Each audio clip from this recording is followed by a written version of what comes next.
I, I no longer I don't read ink print except with a lot of magnification and lamps, which aren't here. So I can't read a couple of poems. So I've recorded them at home in my study.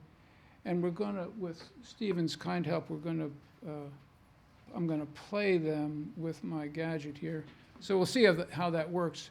And then I'll recite the poem that I submitted to the Pratt Library contest, October. Okay? So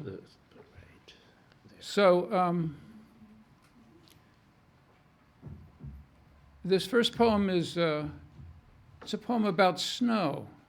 The world doesn't need another poem about snow, but I couldn't resist. So it's called Snow Predicted. And we'll see how this goes.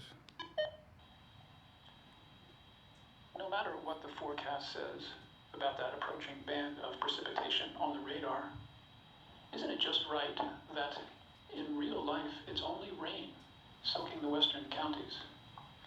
And isn't it just right that here our fate remains uncertain? Regardless of whether I'm sure my snow shovel still leans where I left it last March, ready against the garage wall, or whether the city salt trucks are loaded and there's milk enough for a day or two, still the snow arrives, falling indiscriminately, whitening almost everything, and settling into deep stillness any conceivable question of disbelief. Some of you may have gotten a letter from your doctor or been asked,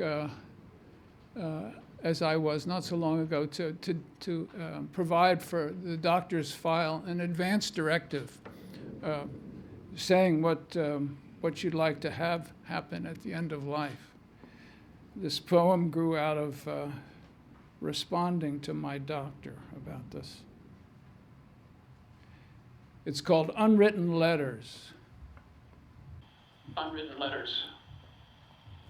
The letter I just posted was not anything very important, a form from my doctor's file, except that it prescribes, after all is said and done, what's to happen to my body. Here, alive, I've never been sure. And shouldn't one have a destination?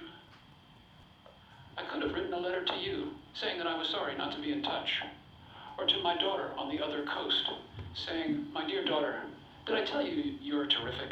Just terrific. Did I say it enough? Good friends, old friends, could have been contacted. Plans could have been made for lunch or dinner or a meeting on the train to some place that I have never been. You could have all come over and we might have played some blues, or I could have met you downtown for dinner and a show.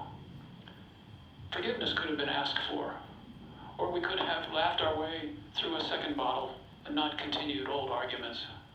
But no, today was the day, hanging out at home alone, I secured my body's afterlife. And then a poem, Bell Buoy is the title.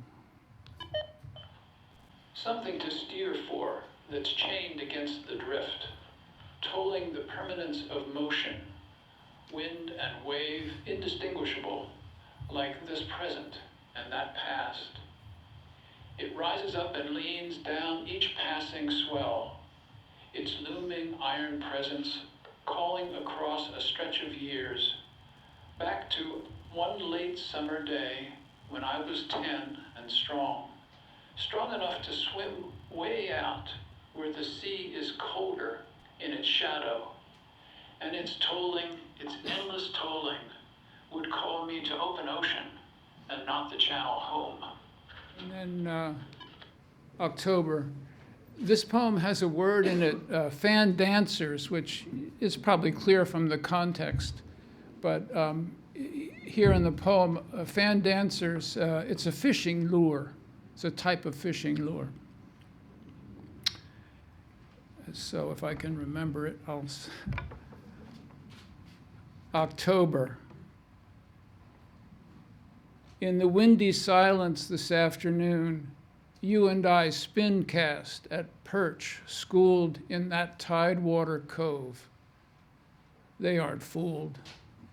But then again, Neither do they seem to mind the spins and twirls of our fan dancers, the alluring little lies we arc into their wild cotillion.